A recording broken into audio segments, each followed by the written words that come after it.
पर नजरिया लागल अभिले न पियावा सखी हो कुछहु नइखन बोलत काहे बलमु हमार सखी हो कुछहु नइखन बोलत काहे बलमु हमार सखी हो कुछहु नइखन बोलत काहे। सनहिया रिकॉर्डिंग स्टूडियो कटसा।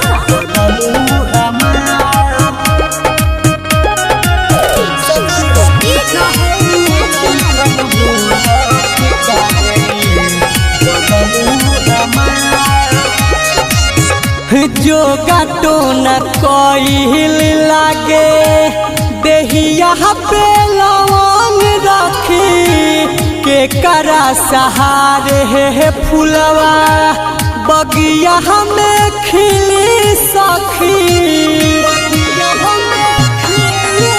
हाँ जो गाटो न कोइल लागे देहिया पे लवंग रखी के करा सहारे है फुलवा बगिया हमें खिली सखी।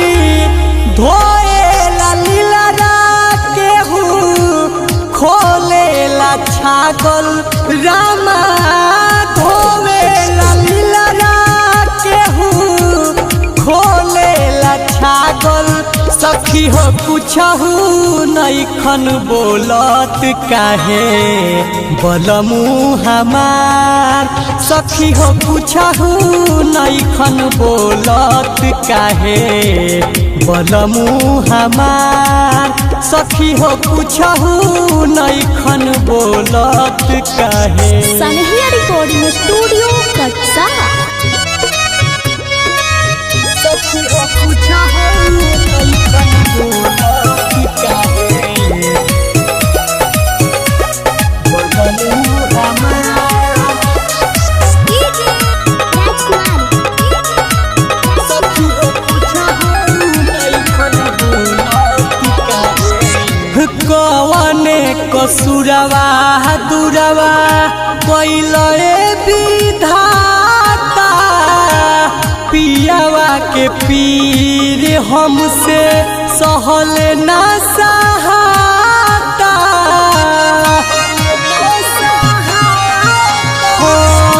कवने कसुरवा दुरवा कैलए विधाता पियावा के पीर हमसे सहल ना सहाता।